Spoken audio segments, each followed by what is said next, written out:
Welcome to That Entrepreneur Life, a podcast about entrepreneurship that takes you from idea to launch and beyond. Each week, your hosts, Andrew Lees and Clint McPherson, discuss different business topics aimed at adding value to any entrepreneur's journey. Welcome back, everyone, to another episode of That Entrepreneur Life. I'm Andrew Lees, and I'm joined, as always, with my co-host, Clint McPherson. What's up, man? Not much, brother. I'm excited. It's another episode for us to be put in the books. But, man, I'm also excited to have this individual on our show, our guest, our special guest. Let's go ahead and kick this thing off by welcoming our special guest, Chris Krimitsos, to the show. How you doing, brother? Hey, Clint, thank you for pronouncing my last name. That really means a lot to me, so I appreciate that.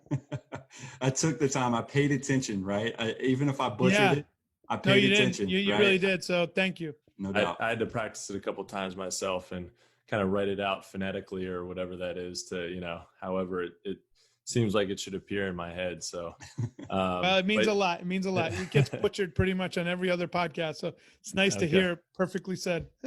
Awesome. Yeah. Well, yeah, man, it's an honor to have you on the show. And but before we launch into everything, we think it's important for you to take a few minutes and just tell our listeners a little bit about yourself and what you do. So I run a podcasting conference, and it's a community of amazing individuals. And part of that conference, it's not only podcasting, we also have another component called so Podfest is the conference, Vidfest is the YouTube side of it. So really what I do is I facilitate a community that allows people to achieve excellence. So we create an environment that what the person wants to achieve feels that it's attainable and they are inspired. So when they leave, not only do they have connections, resources, guides, but they also have the belief system that they could accomplish what they set out.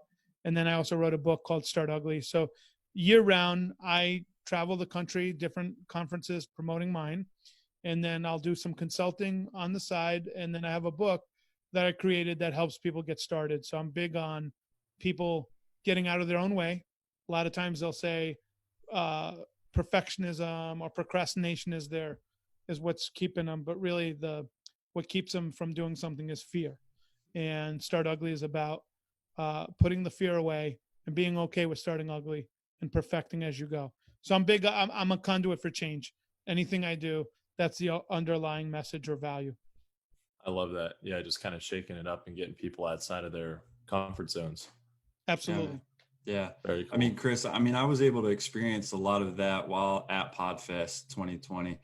And I think that was probably the only event that a lot of us will be attending, like with the freedom that we had at Podfest 2020 with everything going on with COVID.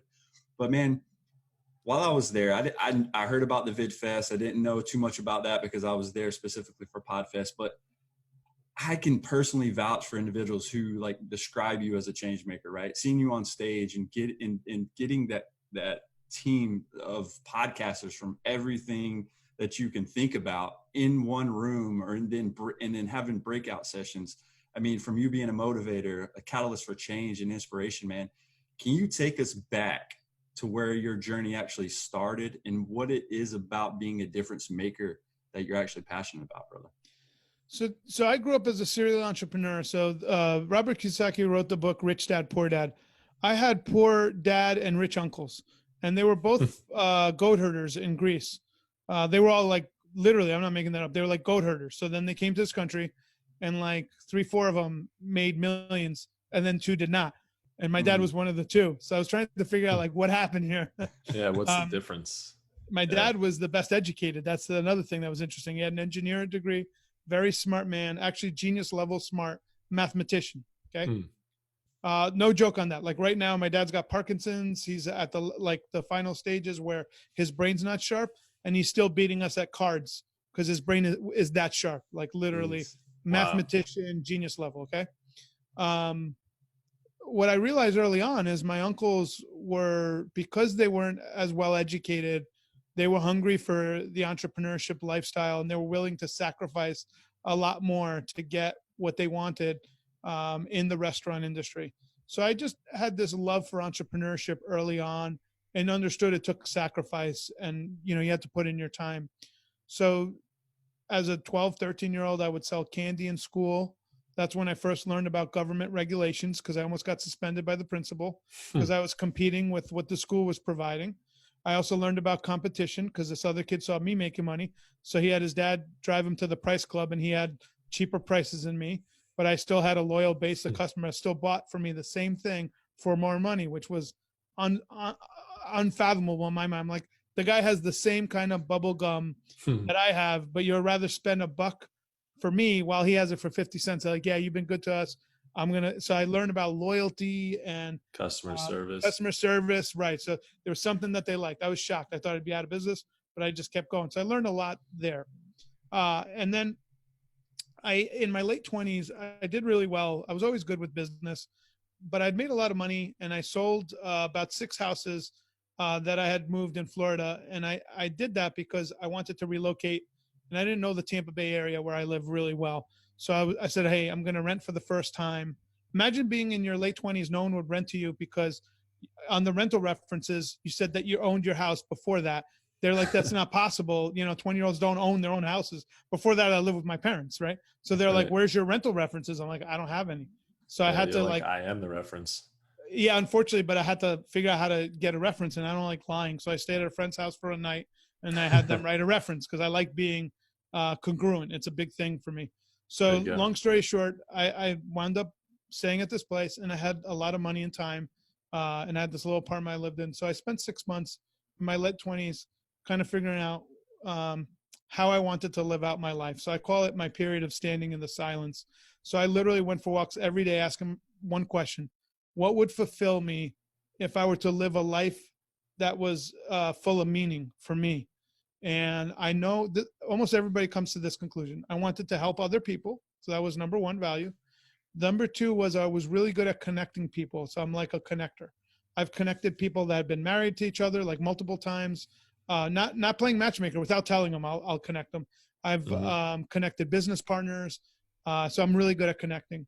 And three, I'm really good at business. So I figured I'll create a community in the business sphere. And that's what I set out to do back then. This was 14, 13 years ago.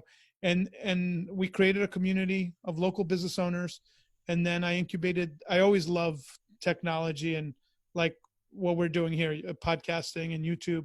I had a love for it always. So in 2013, I held a little meetup about podcasting. 2014, we launched 2 workshops. 2015 was the first official Podfest. And then I sold my one business, and then I doubled down and grew the Podfest community business. But I had spent close to 2,000 events building community. So I have Clint felt the impact of what I've learned. So I've intentionally figured out how to build community. So a lot of people say, oh, you do an event. Not really. I bring a community of people together, and we're connected outside that event. You see it on our Facebook group, see on everything we do, there's a bond. So that's kind of what I do for a living. I bring people together. And when people ask me, like, what do you do? The best way I could describe it, Andrew, you'll appreciate this. Clint's been to my event, so he knows what I do. But imagine if I'm trying to explain to like my father or something, what do you do? I explain to them, I'm like a podcasting airport, and I bring people and brands together as a hub. That's what I do. Okay. Gotcha. Yeah, that's awesome. And I mean, I unfortunately didn't make it to Podfest this year. I definitely will be there in 2021, assuming, everything's we'll have if we don't have a Podfest in 2021, all of us will be looking for survival gear. Yeah. I'm being serious because that means that there's no events. We're in trouble. Exactly. Yeah, we got bigger problems. We got bigger problems at that point. So I will be there. Yeah, I'm excited for it. But yeah, Clint, I mean, he was like very excited about the experience, and I really felt like I missed something awesome. Just the community aspect of it. So bringing all those people together, it sounds like you did it in the right way, which is really important, and created a good atmosphere for people, a good safe place for them to want to learn and grow, and from somebody just starting their podcast like we were at that time, or from somebody who's been in the game for years, or and who's got hundreds of thousands or millions of followers. So that's very cool and unique, I think, to bring all those different kind of people together. That's awesome.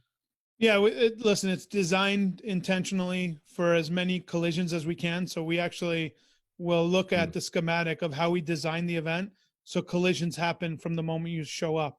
That's why we have a trivial warfare night. The next night we have, like, people play trivia against each other, and we gamify the experience. So there's a lot of I've had an actuary that's like the people that create the tables for the insurance plans. They call them actuaries. I've had an actuary design a mathematical equation for our podcast meet and greet. Clint, I don't know if you sat down. I was there. Yep. And the equation is, and this was the challenge I posed them, I want people to sit at a round table and meet 7 new people each round every 10, 15 minutes without having to ever repeat meeting the same person twice. So that mathematical equation is played out with cards and numbers and all kinds of stuff. But when you're done, you just met 28 people within a 2-hour time frame before the even conference really gets started. So collisions are very important in today's world, and managing those collisions and making sure people meet people is very important. Yeah, it was insane how it was structured, because again, luckily for me though, a lot of the individuals that I met were targets for the show, right? Alex Sanfilippo and Shay Sparks and all these people that I came across, Kimber Shea Hill. I mean, and having them on the show already was huge. And I was like, man, I got to get Chris on, man. We got to get him to, because just again, what you created, man, is something special. And like I said, I enjoyed every minute of it, brother. Yeah. So in business, if you're an entrepreneur, this is one thing I would tell people, and this goes into our conference, intentionality plays a huge difference maker in any business. What is the intention you're trying to accomplish with your business? So we ask ourselves, what is the intention of this conference? If Andrew shows up and he doesn't know anybody, right? And he's like, whatever, it's another conference. I've been to many of these. How do we create an experience for Andrew where he can make friends? And also, not only that, but how do we create a culture where now Clint comes back year 2, he knows our culture, he knows our heart. So if we have what I call a crumb snatcher, which they do show up, that's someone that shows up to the table to snatch a crumb off the table and run away. Clint could say, hey man, let me teach you how to best interact in this community, because you got it all wrong. You're trying to take when you're supposed to give, and then you'll get. So we have really done a good job of fortifying that culture. So when I'm not in the room, other people are self-policing the culture, and that's really important. That's one of the biggest downsides, which is a good downside to have. But most people, Clint, you might not know this, but they'll go back and explain our conference, and the way they explain it, because how intimate, how amazing, who they felt, the other people assume it was about 100, 200 people at our conference because of the intimacy. Meanwhile, it's a couple thousand. Exactly. So we've had to overcome that through marketing for people to understand, no, this is a major trade show. It's just we've intentionally designed it so it feels personal to each individual. It just takes a lot of work then to, market that. So I had a lot of people at this past years like, I've heard about your event, but I thought it was 100 people. I was like, it hasn't been 100 people in 7 years. Yeah. But that's a good thing. Table. Correct. Because the way it gets described, people are like, wow, I got to meet my friends. So they don't have our people. I don't want my people going back and saying it's thousands of people. It doesn't benefit me anyways. But when the person hears the feedback, they're like, oh, it must be a very small, intimate conference because Clint made these friends. They don't realize that it's a lot bigger than that. Yeah, like how could you make so many friends at a conference with thousands of people? But right. I really like what you said about collisions. That's a really cool way to. I mean, it gives you a good visual of how you set it up intentionally to let people interact with each other and share stories and share their insight on podcasting and business in general. There's a martial artist here in Florida that I wound up meeting, and he's his one leg is 6 inches higher than the other one, so he's really crippled from his body, the way he structured his spine. He wound up training like 7 champion martial artists because when his name is Stoney, when Stoney went for his belt, they didn't want someone that was crippled, quote unquote, to get a belt. So they would beat the crap out of him. And he just kept getting up to where eventually he got his black belt and he became a sensei to the next generation, the most amazing martial artist in the world. One of his students, Ray Dianaldo, created the Cali Arnaz School of Fighting Hand-to-Hand Combat. Here in Lakeland, Florida. There's no AC in the middle of summer. They're working out in that dojo. Wow. But Stoney gave me this lesson early on. He goes, I see a lot of people, but they're not functionalizing their art form. And I go, Stoney, what do you mean by functionalizing your art form? He goes, they don't know who they are, therefore they don't know how to functionalize what they're doing in a way that's true to their DNA. So that really resonated with me. So when we do Podfest, it's functionalized to my DNA for what I want intentionally for this amazing group of people. So it's unlike any other conference. I mean, we have keynotes that last 6 minutes, panel keynote, 6 minutes. We have our closing keynote is the audience. We end it with a gratitude ceremony. The audience comes up to the mic and tells us what they're grateful for. It's very unique. It's been built to the community because I functionalized what the community wanted and what I thought would serve them. So any business can do that. You just got to listen. Yeah.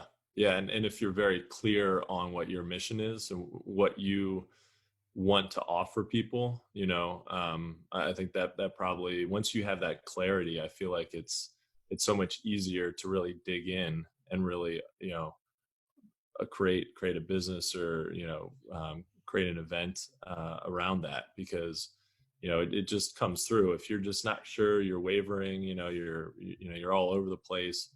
It's really difficult to do what you need to do to get something executed. 100%, Andrew, 100%. That's why I wrote this book, Start Ugly, because in my life, I've started ugly a lot of times. So I have clarity of what I like and what I don't like. Most people never start. Therefore, they don't know what they like or what they don't like. Yeah. So that there's a haze there, because they haven't gotten clarity of what they want and what they don't want. So I get a lot of opportunities at my desk. I have a policy. I hear out all opportunities, and if they're not for me, I kindly see how I could help them if I can. But if it's something that I think would be great for the community, I'll implement it. That's awesome. Yeah, I love that.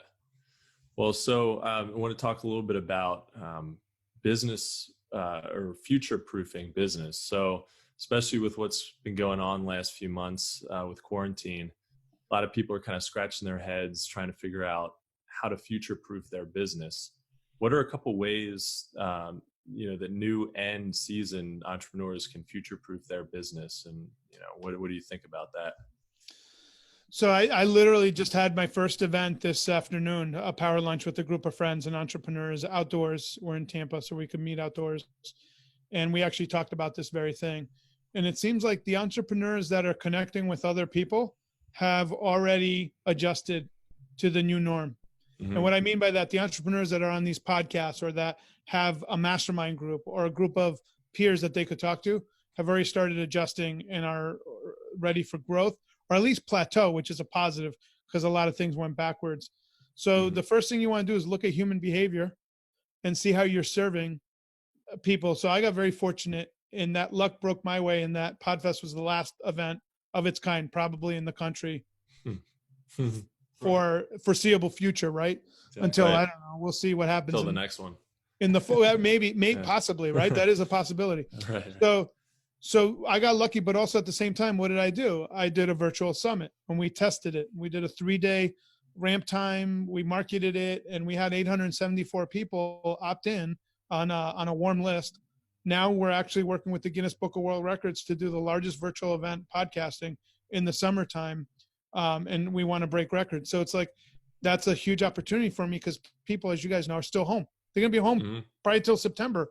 So I want to give them something to be excited about and deliver value. But now something where people would see as a negative for me turns into a positive because I've adjusted behavior. So you want to adjust what you're doing for the marketplace and understand the behavior. Right now with our stock market, there's some irrationality. I really don't understand what's going on. Like it's going through the roof right now. I don't know what's going on there. It's up, it's down. No one really gets it, right? Yeah. But as Warren Buffett would say, you want to run your business not worrying about what the stock market is. And you want to create streams of income that you think you could produce value. And that's all I would say is find what people want, adjust, and create those streams of income to provide value for them, and roll with the punches because that's all you can do. Yeah, I love that. I think you said it, adjusting, creating or adjusting and rolling with the punches. That I feel like that's the key, to future proofing and creating a business that things are going to change. So you can't change that. Things are always going to change, and you just have to roll through and do what you know how to do and adjust, because they will. If you're not adjusting, then you're going to fail anyway, even if there isn't a major event, that happens. I mean, Andrew, from our conversations that I've had to pivot, right? Running a digital marketing agency. This is like the worst thing that could happen for me with the things I had in place. So I had to pivot and figure out ways to, hey, I lost 90% of my clients. What can I do now? Am I just going to sit here and moan about it? Am I going to sit here and dwell on that? No, you got to keep moving on. You got to keep moving forward as an entrepreneur and find another way and another, even if it's swapping niches for a certain period of time or whatever it is, man, you can't be scared. You just got to pivot and make it happen. Clint, the advice I give people when they're like down and out and you've lost a bunch of business, because I have friends that have lost 80%, whatever. The first thing is don't talk to your friends that are negative, okay? Because they're only going to live into that perceived bias that everything is done. That's huge. Listen, I have positive friends, but I have friends that tell me the world was going to come to an end with coronavirus 3-4 months ago. Okay. So don't talk to those people because they're doom and gloomers. Go find the positive friend, the one that's like, hey man, that sucks, but let's figure out what the advantages are, how we could build it back up and see what we could do. Call that person, and if it's a family relative that's overly positive, not everybody has that, but if you have that, call that person. And then work on what you can provide, because there's always, when things like that shift, there's always opportunities on the other side. I grew my first business in the 2008 recession when everybody was like, oh my God, there's no business. I grew an entire business and sold it from 2008 to, 8-9 years later. So like, you gotta just go with where the value is and create value. Yeah, for sure. There's always opportunity. And sometimes there are advantages to recessions and downturns too. I mean, there's always advantages, right? So, and opportunity. And if you can find those and leverage those, and I think it's a great time to start a business right now. So I had, with this book, I get a lot of offers to do, virtual lunch and learns for companies. They'll read the book and they, hey, can you hop on and whatever, we negotiate, I'll get something. But what's cool is we had a 125-year-old cigar manufacturer contact me, and I was going to do my stock stuff. But the more I researched the company, the founder started in 1893 was like one of the big recessions of American history. He lost his job and created a cigar rolling business literally on a milk crate, right? One of those wooden milk crates in Ohio, and launched his business in 1895. Then that company went through World War I, the Great Depression, the Spanish influenza, World War II, the Vietnam War, and then, family infighting or whatever, to where it is now. It's the only company still alive from 4,000 cigar manufacturers from the late 1800s. So when I looked at the history, I gave the whole team the history. I go, guys, you guys are like resilient and recession proof and Spanish influenza proof. What was interesting, in the Great Depression, the owner of the cigar company kept all his employees on and made no money, but he broke even, and he considered that a success because he was able to employ all his people. So it's great when you look back in history and you have a 125-year track record of just like accomplishing amazing things. It was interesting to see like how these companies have gone through. We forget, like we're like, oh my God, no one's been through this. World War I, World War I, Spanish influenza, Great Depression, World War II. There's people that lived through in 20 years. They lived through all 4 of those events. And the Great Depression wasn't like, we have thousands of industries. Back then, there's 3 people control mostly like the richest people. And then there was like 5 or 6 industries that we had, and everything went downhill. It's crazy. Yeah, man. I just think it's our duty as entrepreneurs to again, embrace what we have in front of us. And a lot of that is resistance, right? And it's how we deal with that resistance, how we deal with that fear, how we deal with the unknown. And I mean, I think entrepreneurs were already crazy anyways, as far as taking that risk that a lot of people are scared to take. And I think you've already, crossed a huge barrier for a lot of people just doing that as an entrepreneur. And I think, again, it's our duty to continue to move forward and figure it out, just like they did with their company. You also have to ask yourself, what do you want out of your life and what is it worth? So like, I'd be doing what I do, even if I made a very small paycheck. So money is not a factor in what I do. Most people allow money to dictate their choices, and then they're miserable. So like, you really got to ask yourself, why are you doing what you're doing? And is it intentional and congruent with what you want to accomplish. And if you can make money with it, amazing, you should, right? But let's say you decide, hey, I feel safer doing whatever, maybe getting this job. Great. Then decide what your hobby is or your side hustle, what gives you meaning, and like pursue it. Love it, man. Love it. So Chris, man, as we all know, YouTube, and I pulled this from your website, right? Because I know you're a speaker. So YouTube is the second largest search engine, right? We're all tracking that. But can you kind of skim the surface for our listeners on how to leverage YouTube in an efficient way and how to possibly tap into social influencers who are waiting to partner with them and because it's relevant to their business? So there's a couple of ways that you could do it. One is you could become a personality on YouTube. That's one.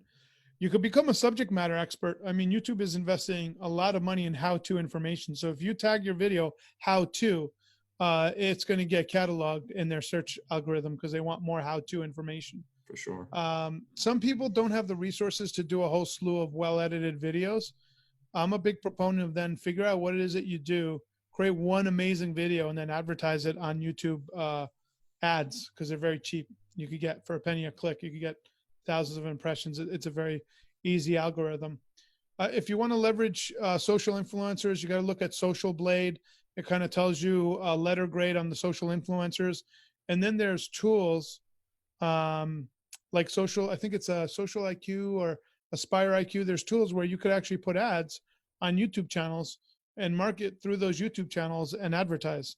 So I have a friend right now, they've gotten so big with their YouTube channel, they're landing very big sponsors, but when the channels are smaller, entrepreneurs could really leverage that. Right now I'm doing a lot with Spotify ads. It's yielded me huge results. So there's just a lot of different ad platforms. Yeah, we've been using it for at least 6 months. It's really cheap, but you have to know how to use it. And Spotify ads, you're able to target zip codes.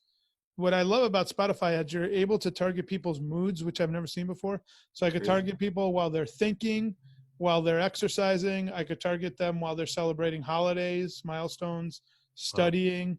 So it's been amazing. We've been using that for my wife's women's meditation network. I do the marketing on it. So we've doubled her numbers the last couple of months just from some really clear ad programs. I might create a course on podcasting ads because most people don't know where to use them and how to use them, but probably the fastest way to grow your podcast. For sure, man. I love it, dude. Yeah, that makes a lot of sense. And I mean, you mentioned Spotify ads. I've honestly, I feel like they get overlooked. I've never really thought about that. I mean, I've given it a little bit of thought, but that's probably pretty powerful. And the cost, I mean, it's obviously when you're talking about paid ads, the cost is a real issue with the major platforms like Google and Facebook are probably the biggest players, in the pay-per-click ad space. But they're getting so expensive for a lot of things. And, if I want to advertise for my product development business, it could be $10, $12 a click, which is insane. Right. So it's really interesting to learn about these, figure out what are the up and coming platforms where they haven't, there's not as much demand. So the cost is lower, but there's still plenty of return. So that's really interesting. I'm definitely going to look into that a little bit more. Yeah, just I'll be releasing a course soon about it, and if it's something you want to learn, I'll go into it. We've done at least 20 of them, so I've learned a lot. Yeah. The cost of action used to cost me a bunch. Now I got it down to under $1. So but it's interesting because it's like listen more, buy now. There's all different kinds of call to action buttons, and there's all kinds of ways you could target down to zip codes, cities, demos. It's pretty interesting. That's really cool. Love it, man. That's awesome. Well, so with your experience as an executive producer, a mastermind coordinator, and chief creative officer for Podfest, how did you get into the podcasting space, and how has that influenced you as an entrepreneur? Well, I have a love for this stuff. Like as a kid, I used to watch TV and sit there yelling at the TV because they're programming it all wrong. So I'm like one of those guys that likes programming, which is a very weird thing. That's why I love programming my event. I like content. So I got involved podcasting, and I have a couple of podcasts, but I'm not really known as a podcaster per se. I'm known as the guy that brings the community together. So I own the Kid Friendly Network. So we have 7 or 8 podcasts for children. Kid Friendly Joke of the Day, Geography. I just think right now on-demand audio is huge, and I don't think people understand the value. I think they see it as an interview platform, and I think that's part of it. It's on-demand searchable audio, and we've pioneered it where businesses are using it, listing their Q&As, so they could have searchable content. We've done format changes, understanding where the opportunities are in formats. So if an area is very crowded, you could actually break the noise by a new format. So I've just had a lot of fun with it. And my value is once a month, I dedicate one day, I do a power day. So I get to consult in all kinds of niches. So I've learned about like the crime scene cleanup niche. There was someone that had a big YouTube show there. I've done the AML world, which is anti-money laundering compliance. We created that podcast. I've done Gulfstream jet pilots. So that's a corporate pilot. My buddy pilot Sebastiano. So what I'll do is I'll cherry pick a niche I don't know much about, and then I'll learn about it and then help that individual. And then at the end of the year, I have all this extra knowledge that just makes me better at programming Podfest. That's awesome, dude. Sure. Yeah. I mean, it's crazy how much you have your hands on things, right? You're all over the place, but you can tell how focused you are and accomplishing what you set out to do, man.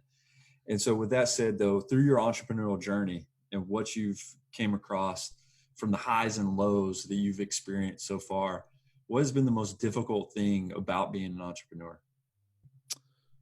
It's times when you have money coming in, and you got to pay bills. That's the most difficult. And I remember, I'll share with you a story. I used to live in this little apartment that I got.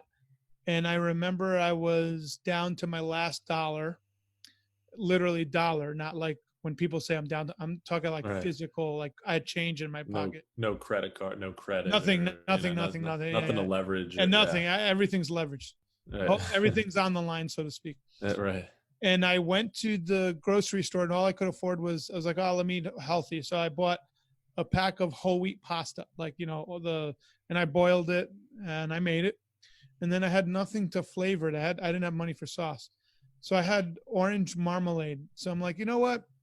Whole wheat pasta is a carbohydrate, probably like bread. Throw orange marmalade, it'll probably taste great. It was disgusting. I mean, but I ate every bite of it because I had nothing else to eat. Yeah.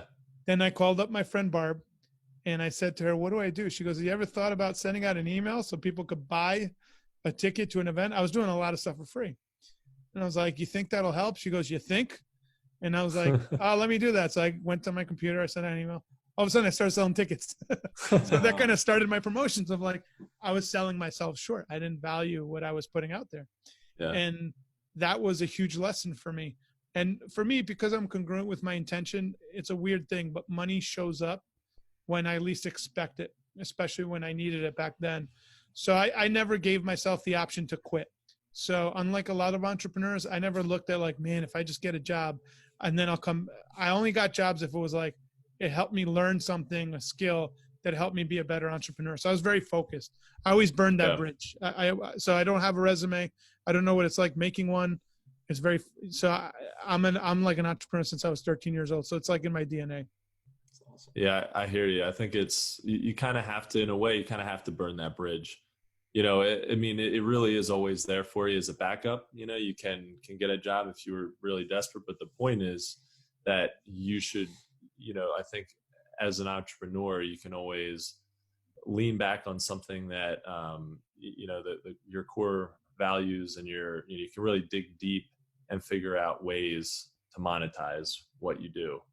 And it makes you scrappy, and it really makes you, I think it really can sometimes dramatically help your business when your back is against the wall and there's only one way to go. So I hear The Rock talking about that all the time. He's like, every day I wake up and my back's against the wall and there's only one way, to go. And I think that's kind of like what you were just saying. You didn't have anywhere else to go, you just, but you figured it out, and that as long as you have, once you do that once, you get out of a tight spot, you can do it every time.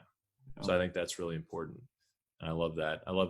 Not quitting. And for an entrepreneur, you might have to, pivot. You might have to change up your business model, or maybe even start a completely new business, but you're always going to be an entrepreneur. Yeah. And listen, there's people that weren't meant to be entrepreneurs, and that's okay too. Yeah. For me, I was just a kid from a little guy wanting to be an entrepreneur. And back then it wasn't like popular. It wasn't like the hot thing to be. Like people, the safe trendy, to go work corporate now. Yeah. Yeah. It's kind of the flavor now. And Right. Listen, I see a lot of people that want to be entrepreneurs, but they're what people describe as entrepreneurs. They're not there yet, and that's fine. But sometimes there's nothing wrong with being the number two in a company that's growing and getting a piece of equity and helping it grow, and being what's called a stakeholder, a shareholder. So there's different strokes for different folks. I used to be all or nothing, but I've come to the conclusion that we all need to, fill in where we fill in best. And for me, I am an entrepreneur through and through. That's who I am. Yeah. I love it. Yeah. Well, Chris, as we wrap up this episode, what's one piece of advice that you think you could give our listeners that would help them on their entrepreneurial journey? It's a piece of advice I used to use. So when I would have my ups and downs, I grew up in Long Island, New York, a town called Woodbury, but it was in the township of Oyster Bay. Oyster Bay is famous for being the home of the 26th president of the United States, and that's Teddy Roosevelt. And Teddy Roosevelt, very historic character. But I'd go visit him at Young's Memorial, where he was buried, and there would be 26 steps to go visit the 26th president. And I'd go all the way up to the steps. I'd have a conversation with TR, let him know I was going through a tough time, but we're going to make it through. But there was an inscription there that I always would carry that kept me going. And it was, keep your feet on the ground and your eyes on the stars. And then the other saying he used to have is, spend or be spent. So the energy that you have is finite. So spend it while you have it. Otherwise you will be spent, just like a candle gets blown out and it's done. So I commissioned an artist a few years back, and she literally created a huge mural. It's in my house now. And the mural is of a child with their grandfather, because I had a great relationship with both my grandfathers. But he's pointing his cane at the stars, and there's one that's shooting across the sky. And the inscription is at our feet. So underneath, you'll see it says, keep your feet on the ground and your eyes on the stars. And I believe if you're looking to the stars, but understand you have your feet on the ground and figure out how to get there, you'll make anything possible. Yeah, that's dope, man, for sure. Appreciate you. Yeah. Well, guys, that's a wrap for episode 19. Chris, from the both of us, we appreciate you taking the time out of your day, brother, and joining us on adding value to what we're doing on our podcast. Thanks for having me on, boys. I'm excited to see you guys grow your podcast and build your audience. Absolutely. Yeah, we appreciate it, Chris. Guys, thank you so much for listening to That Entrepreneur Life. To learn more about what Chris is working on, check out Chris Krimitsos. Almost messed it up there, man. Sorry about that. That's okay. Don't apologize. ChrisKrimitsos.com. That's Chris, KRIMITSOS.com. If you like what you heard today, make sure to subscribe to our podcast on iTunes or any other major podcast directory. You can also find us on all the socials and on our website at thatentrepreneurlife.com. With that said, we also want to quickly give a special shout out to our family and friends, to include all of our listeners, our followers, and subscribers. If you find value in our show, please consider making a small donation. Even just a few dollars helps us keep things moving and brings value to your entrepreneurial journey.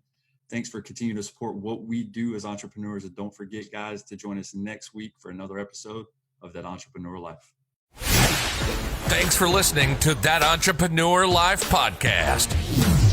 Be sure to visit thatentrepreneurlife.com to join the conversation, access our show notes, and discover our fantastic bonus content. Don't forget to join us next week for another episode as we continue to add value. Until next time.